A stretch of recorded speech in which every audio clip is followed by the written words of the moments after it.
ነብዩ አለይሂ ሰላቱ ወሰላም በተከበረው ሐዲታቸው ኢማሙ አህመድ በሙስነዳቸው ማለት ነው ባስቀመጡት ሐዲስ ምን ብለዋል? ተላተቱን ላ ቱረዱ ደዕወቱሁም፣ ሶስት ሰዎች ማለት ነው አሉ የአላህ መልእክተኛ ልመናቸው ዳዕዋቸው አይመለስም አሉ። አዳም ልመናቸው አይመለስም። የመጀመሪያው አልኢማሙል ዓዲል፣ ፍትሃዊ የሆነ መሪ ብቻ አይደለም የተባለ ፍትሃዊ የሆነ መሪ፣ በፍትህ የሚያዝ ራሱን ከፍ ሳይሆን ዝቅ ማድረግ የቻለ ትክክለኛ ማለት ነው ኢማም መሪ የሆነ ሰው የሚያረገው ዱዓ አይመለስም። ሁለተኛው ወሳኢሙ ሐታ ይፍጥር፣ ጾመኛ እስኪያፈጥር ድረስ የሚያደርገው ዱዓ አይመለስም። ሶስተኛው ወደዕወቱል መዝሉም፣ የተበዳይ ዱዓ አይመለስም። ካፍርም ቢሆን ከበደልከው አላህ ሱብሓነሁ ወተዓላ የእጅህን ይሰጥ። አላህ ፍትሃዊ ሁኑ አሉ። ወለው አላ አንፉሲኩም፣ በነፍሳችሁ ላይም ቢሆን በደል ከባድ ነው። እስቲ ራሳችንን እንፈልግ። ከዚህ ውስጥ ወጥተናል ወይ? ኢማ እናት አባታችንን ወላጆቻችንን በድለን ሊሆን ይችላል። ኢማ ዑለማ መሻይኽ በድለን ሊሆን ይችላል። ወይ ጓደኞቻችንን በድለን ይሆናል። ወይ ሚስቶቻችንን የትዳር አጋሮቻችንን በድለን ሊሆን ይችላል። ዛሬ ከዛ መጥራት እንዳለብን እንዳትረሳ። ለምን ሞት መጥቶ እንደሚወስደን አይታወቅም። ቀጠሮማ ቢታወቅ ኖሮ ብታቆየው ችግር የለውም። መቼ ነው ሞት መጥቶ የሚይዝ ታውቀዋለህ? ታዲያ እስቲ ማንን የበደልኩት የሚለውን ፋይልህን አገላብጦ ፈልግ። ቱብ ኢለላህ፣ ወደ አላህ ተመለስ። ከአላህ ጀምሬ ከጌታዬ ኢባዳ አንስቶ ምን አጓደልኩኝ?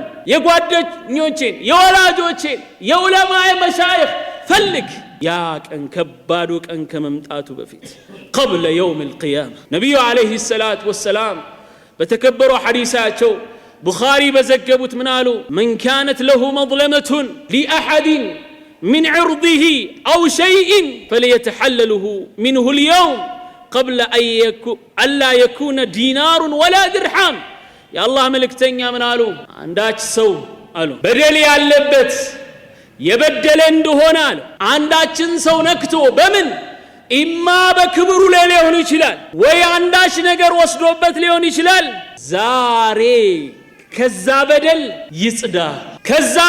ይጽዳ ይጥራሉ። ዛሬ በዱንያ ያ ዲናር ዲርሃም የሌለበት ቀን ከመምጣቱ በፊት ያልኔ የለም።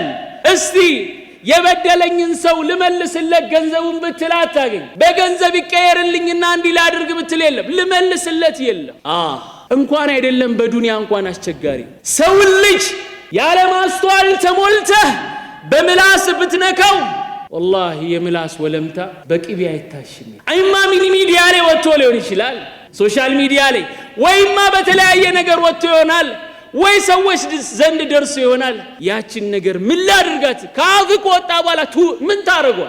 በእጅ ሊሆን ይችላል። ሐታ መንገድ ላይ እንኳን እንጠንቀቅ። ሹፌር የሆንን ሰዎችን አዛ ከማድረጋችን በፊት ያ የበደልከው ሰውዬ ኢማ የዛን ቀን እንጂ ምናልባት አታገኘውም የውመል ቂያማ እንጂ ምን ብለህ ነው እስቲ አውፍ በለኝ የምትለው? መኪና ውስጥ ትራንስፖርት ውስጥ አግኝተ ወርደህበት ይበልከውን ተናገረ ሙስሊም እስከማትመስል ድረስ ማለት ሰድበው ያን ሰውዬ ምን ብል መቼ ነው እስቲ ይቅር በለኝ የምትለው? አታገኘውም። በቃ እሱ ያለው እኔ ደቡብ ነው፣ አንተ የምንኖረው ሰሜን ውስጥ ነው፣ ኢማ አንተ መሀል ከተማ ነው ያለው፣ እሱ በትራንስፖርት መቼ ነው እስቲ ይቅር በለኝ የምትለው? ስለዚህ ጠብቃት ምላስ ተግባርን ጠብቅ። የዛን ቀን የውመል ቂያማ ዲናር ዲርሃም የለም። ኢንካነ ለሁ ዐመሉን እንዴት ነው የሚመነደው?